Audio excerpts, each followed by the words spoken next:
Hi everyone, I'm Josh and welcome to Josh Wright Piano TV. Thank you so much for joining me today. I'm excited to share a new practice method that I came up with these past few weeks as two of my students were having difficulties with hand alignment, making sure the hands are exactly together. We've gone over various methods of improving alignment in the past, but this one was something that came to me in a lesson. And it's a very strange little thought, but it seemed to help both students quite a bit. The first student was playing the Saint-Saëns concerto in G minor, the number 2, and this part where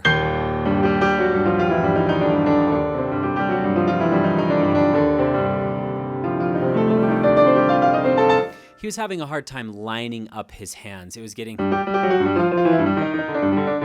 And the other student was playing the Beethoven Waldstein, where your hands are rapidly going so quickly there. So getting those fingers to line up exactly was the issue. This exercise that I presented to both of these students is called something I just made up. I just call it the random rubato exercise. Basically, what we want to simulate is random variations with time. A lot of students get trapped into forming tension on a particular note, and they'll take extra time or they'll rush into something in anticipation for it. Instead, what we're going to do is we're going to be extremely free. We'll start with the Saint-Saëns. So...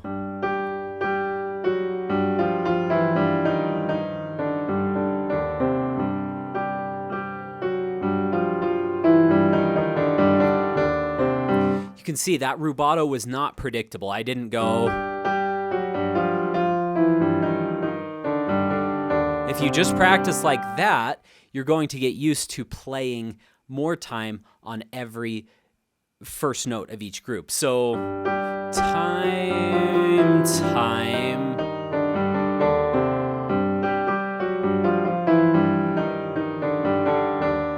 So practicing stopping on different notes or taking a little extra time. I guess you could do stopping exercises as well, like this. That's equally as effective, but I like the random rubato exercise because it still allows you plenty of space to be expressive. So again...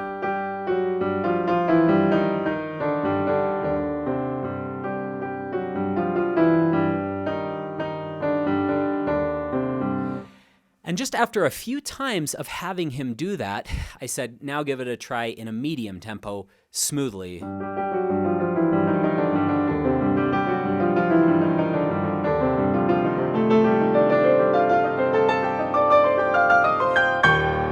Make sure this is right. I haven't played this in years.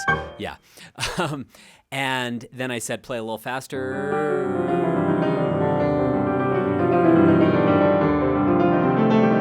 And magically, it was better. The reason I think this works is because it gets you out of your comfort zone. It gets you out of evenness and all of the imperfections that you might have lining up the hands when you're even, and it makes you go into an unpredictable environment. So if you want just a little warm-up into this, you can do 5-finger patterns this way. So...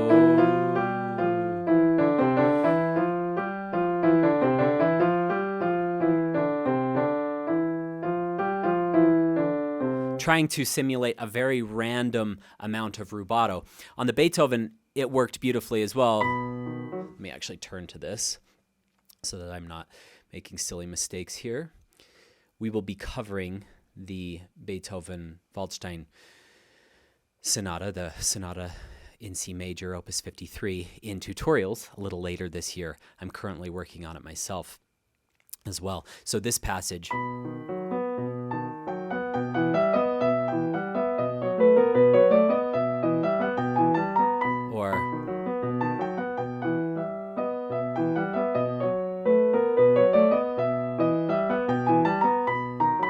This is a very loose, free exercise. I don't want any force, any tension in there. So...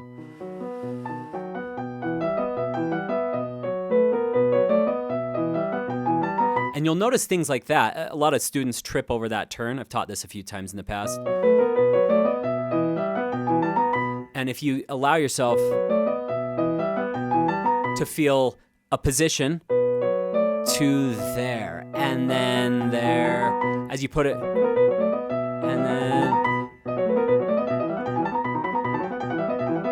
it starts to be very easy to line things up more precisely. So just a short video today, but give that random rubato exercise a try and see if it works for you. Again, we're not trying to simulate crazy rubato in a predictable way, because that can actually mess up the evenness of your piece, especially if the piece is more even. If it's a Chopin mazurka or something, perhaps we're using that random rubato exercise to experiment with rubato. This is an exercise to help with hand alignment. So I haven't played this in 15 years, so I'm going to botch this, but I could imagine if I had this when I was playing Tchaikovsky concerto on that really fast passage at the end, that would have helped as well. So I hope this helps. If you don't mind hitting that subscribe button and liking this video, I would truly appreciate it. It helps to share this video with more people across YouTube, across the world.